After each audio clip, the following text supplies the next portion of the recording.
Hi, friends.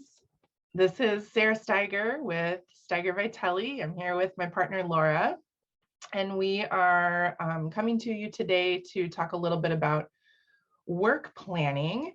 And we're doing videos occasionally to share just tips and tricks and strategy that we think you might be able to use. And that's part of our attempt to really live from our values as a firm and nurture a community of mission-centered leaders. We all need to feel kind of connected and in it together sometimes. So we really enjoy doing these little recordings so that we can feel connected to you and offer you some support no matter where you're at in your journey. And so at the very end, we'll give you an offer of some things you can use, a template for the work plan that we'll talk through today, and we think we have maybe 3 slots for 90-minute sessions in the current month. So give us a call if you want to work through those work plans together. We'll talk more about it at the end. So work planning, Laura. Yeah, work planning. So these are the action plans to implement the strategies and reach your goals and move toward mission for your organization. It's typically the last step of a planning process, and everything flows from your vision, mission, and values and your organizational strategies, all that stuff that's built into your strategic plan, and then results in goals for the year for your organization and goals for your team and for yourself. And so that's the work planning. And one of the questions we get asked is, what if there's no plan? Right. No strategic plan. And I guess in those cases, well, I always want to say, well, what can we do to get a plan? But we'll make that a different video, I think. There's usually some direction, right? And so look back to your vision, the organization vision, mission, the values that are out there. Even if it's not written down, there's a direction usually that the organization is pointed in or pointed towards, and really press to get some goals for the year or for the current period, whatever makes sense for your organization. Or at least if you're establishing your own goals for the year, putting your best effort into what you think is important to move toward mission in your role, make sure you get those then approved by, or do them in conversation with your leadership. So everyone's on the same page. So one of the things I do like to talk about, though, is why do planning? Kind of a planning geek. I love planning, but I know not everyone does. But what are some of the reasons, some of the benefits for planning? And I'd offer that it's the roadmap, right? It frees you from perpetually having to figure out what to do next, or what's most important. And it forces some prioritization. Yeah. And lets you know when you go off the road. That's right. Which is sometimes okay, but yeah. You want to know when you're off. You want to be able to name it, right. And talk about it when you're off. It's a way of testing for that alignment with other with the goals and strategies and of the organization, and across departments. Planning can force you to do some prioritization. What is most important? What happens when you don't have prioritization? Then you never know what to do. Right. Your staff are very unhappy, your colleagues. Yes. It's difficult to know where to spend your time, right? Right. Yep. Yeah. It's also a way to communicate to others in your organization, on your team, the people around you, what you're going to do. And assuming they're doing work plans too, you understand what they're going to do, and you can name to each other where the dependencies are. What Mhm. resources do you need from others to make your work possible? And they can tell you what they need from you to make their work possible. Yes. So Can it's I an add? important point of communications, please. Yes, I'm just wanting to give credit to people that I've worked with in the past. They know who they are, who have said, where's your work plan, Sarah and Laura?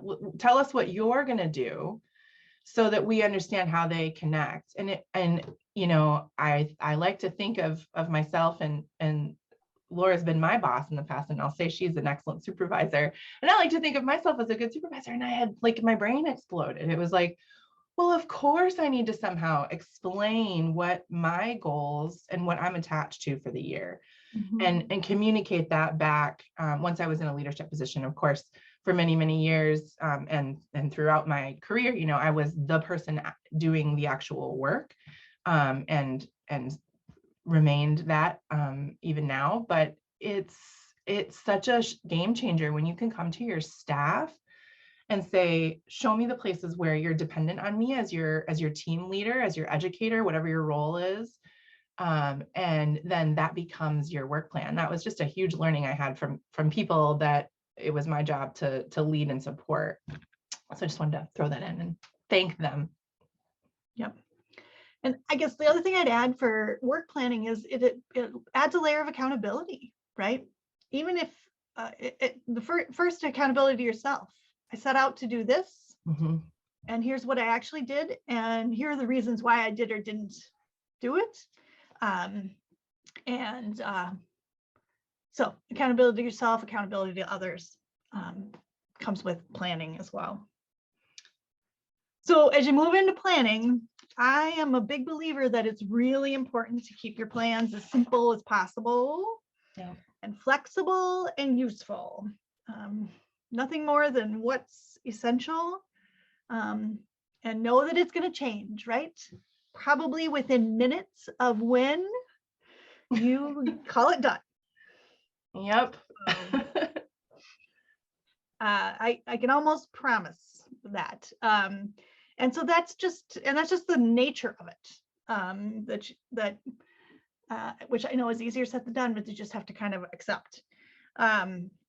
But you do want it easier to refer to and follow and update and report on, and use it as a tool to talk with your supervisor and your teammates and other colleagues about what's going on and how it's going. So I'm going to share a template that Sarah and I have used in the past.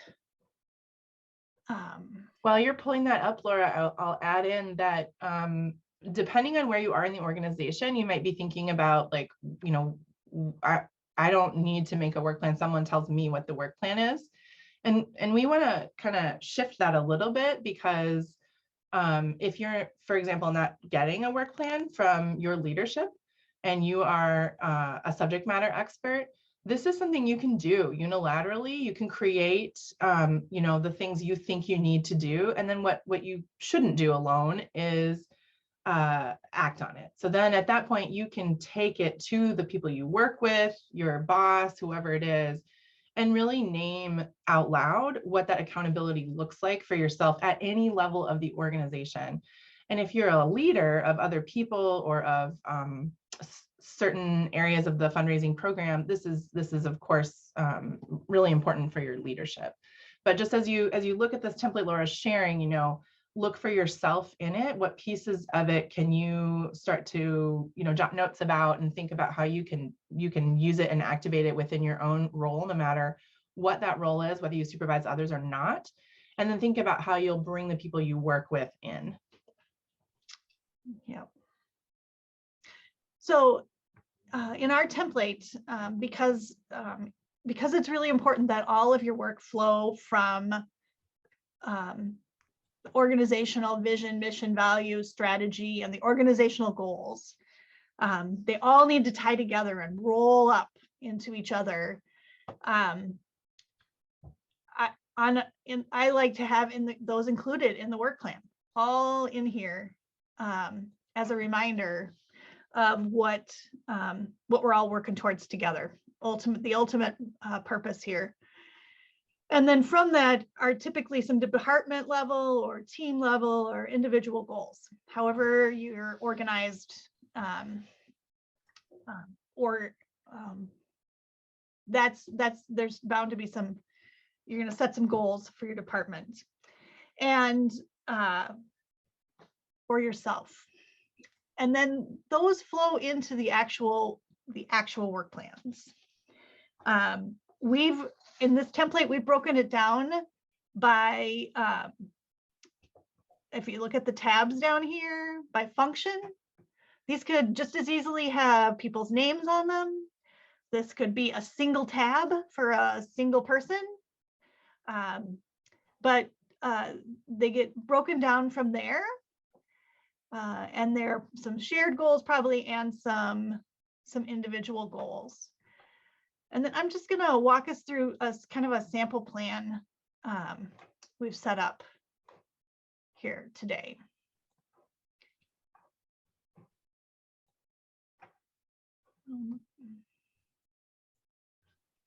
So this is a sample annual fund plan. It's probably not complete or as complete as an actual annual fund manager might make it, but I put a few things in here to just show us what it could look like.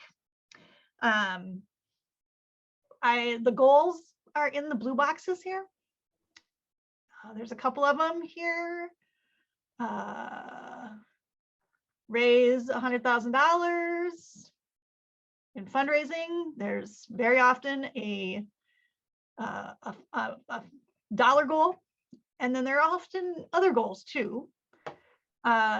And in this case, I've used 4 new planned givers, and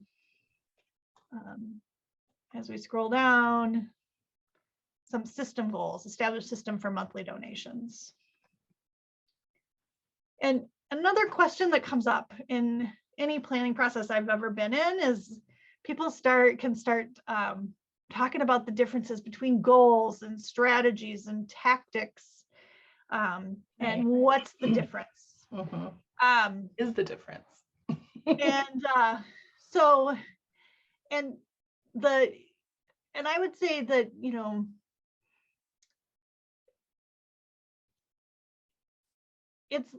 you can get lost in that conversation.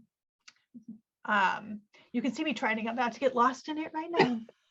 It does pull you in. It does. And really what you need are some agreement in your organization as to what you're talking about at each of those levels. You need to recognize that there are strategies at different levels of the organization, right? There's organizational strategy, which is really high level. And then there are some goals, and then there are some strategies to meet those goals, right? So the same word, different places. And you need to just use them as a way to organize your work, right? Yeah. So, I would encourage everyone to just not get too lost in that, and figure out how you need to organize your work when you get to this point. So we've got the goals in this template, and then there are several strategies, what we've called strategies in the template: to send out renewal letters every month, to the Give to the Max Day appeal, a calendar year-end email campaign. And over in this column over here, oh, look, I did a line. This column here, this is another way to tie everything back to the organizational goals. And when you're dealing with money, often it goes back to everything. But and one other way to kind of keep your eye on the prize, right? Why are we doing all this? Is to really think through. And in this example, right, raising this $100,000 in the annual fund helps helps move the organization toward all of its goals, but especially this one focused on a new program, right? And so the organization is trying to launch, in this imaginary case, trying to launch a new program this year. And they're going to focus this year-end appeal on that to really give it a solid footing. And some visibility to their donors. So in the plan, organizational goals, your goals and strategies for you, your department. It's great to include, who's the lead, which is relevant if you have more than one person. Yeah. I was just gonna, maybe you just said this, but can you have, let's say you do have a team of multiple people. Can you have more than one person? Would you advise that you could have more than one person as the lead in this column? Can you and I both be the lead on the Give to the Max appeal? I know how I feel about it, but I'm okay. Maybe, but I think I'm a hard no. I'm a hard no on that one. Yeah, I think that you're better off naming. There's a whole team often behind any given project. Of course, yes. And lots of dependencies. But for something like your Give to the Max, if there is a team, somebody's got to schedule the first meeting or send the first email, and you got to know who that is. Mm-hmm. So I'm inclined in most cases to say the lead is one person, and the lead may do very little of the actual work, but they're the person to make sure it gets done. And slight tangent, I'm thinking about hierarchy and community-centric fundraising and how to think about our work in an equitable way, and maybe our term lead is even outdated, because really what we're talking about here is who's the subject matter expert that you go to when you need to know something about this, and who's the person who gets to make the final decision if there's some healthy conflict about how to do a certain thing. And that person in a flatter, less hierarchical model gets to lean on whomever they need to make that decision, right? So this doesn't have to be like a hierarchical lead, that it's more an understanding, a transparent way to share with others who's on what. And then, to just finish out the template, we've plotted out the timing. This is only done to the quarter level. It's not a day by day, week by week plan. You'll probably have another tool for things that require that, like sending your renewal letters, maybe just something you put in your calendar so you take care of it on the first of every month. There may be a whole project plan, separate from this for one of the other items, but at this level, we're keeping it pretty simple. When are we going to work on that? And then we've noted the key metrics over here too. What are we measuring toward? What shows that we're getting things done, we're making progress, we're having some impact. And so those are filled in. They can be anything. Sometimes just a yes or no. Did we get it done? Yep. And then, as we were talking about earlier, it's important to list out the resources and supports that are needed. Yes. I've started that list here, and where you get them. And then what's, I guess, even more important than writing them down and listing them out is sharing them so that those people are aware, and asking to see other people's plans so they know, where you're showing up on their plan. Yeah. And sometimes what that looks like in use cases, maybe I'll move to that, Laura, if we're ready, is you'll review the work plan that your teammate creates. You'll review their resources and supports. This is in a larger model, but it could just be with one fundraiser and an executive director. You review what each other have written, and then your work plan shifts a little bit, because you realize, wow, this is a support that my colleague needs, but it's actually, for me, there's something I need to measure about this, and maybe it's yes, no, did I do it? That needs to kind of come first, prerequisite to allow that to happen for the other person. So sometimes this is an iterative process. Actually, almost always it's an iterative process, and that's why every quarter at minimum, I think I would say you have the opportunity to shift and change that. And so you're bringing your team together again, team of one, team of two. You might just be sitting down with yourself and reviewing this. In that case, I would lean on the community. There's other folks out there in the nonprofit sector who are solo fundraisers or solo leaders of organizations, and we need each other, right, in those roles. So lean on them, and even just to have another voice that can be useful. But if you are in a team, that's that moment to evolve your work plan. Well, this support turns out it's going to take a significant amount of effort, so I actually need to do one less strategy. I'm going to remove something from my work plan, but it's a strategic reduction in what I'm doing because I know that the support is needed. And this is a way to capture real work done by real hardworking nonprofit professionals or small businesses or organizations that are mission centered. This applies to all of y'all, and really capture what it takes, which is what Laura and I are kind of always thinking about, is what does it really take to do the work? So get those update moments on your calendar, and create a practice that works for you. Something we've done is to ask folks to share. You don't have to share every single thing on the work plan, but maybe update the work plan prior to a meeting. In this little area here, Laura's scrolling to. I don't think I have my annotate on, Laura. If you want to just mark the quarters here, quarter 1, 2, 3, you can see like for the donors responded well to the invitation for the roundtable with the executive director, but there was also a snowstorm. So that's kind of the stuff you'll see from staff as they write it in. It can be anecdotal, and then over in the metrics, they're able to name in the meeting whether they did or did not achieve that, if they do or do not think they need to, if something shifted. A lot of times what Laura and I like to do is ask folks to share something that's changed, something that they're really excited about, and something they're looking forward to, or they're to help create a prioritization culture, something they're prioritizing for the next quarter. So just some ideas for what you can do in discussion with your team to make this a really living, useful document. And that's the goal. Let's see here. I think that's it for how to use it. I think I'll leave it there.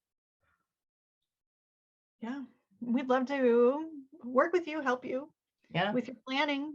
Sarah mentioned at the beginning, we've got room in the next month for about 3 people. If you'd like to grab a free 90 minutes with us, and we'll walk you through the template and help you get started, and do it for your organization. Maybe your boss is asking you for your work plan and you're not sure where to start, or worse yet, maybe your boss isn't asking for your work plan, and you're feeling like you really need something. We'd be happy to walk you through that, provide a little coaching. You can schedule that on our website at steigervitelli.com, or by sending us an email. And we're here to help with other planning projects as well. Should your organization have the need with some strategic planning or development planning, or coaching, or any pieces thereof. So we're eager to see you and hear from you. Well, that'll do it. So yeah, thank you very much. Yeah, thank you all. And thanks, Laura. Yeah. Bye-bye. Bye.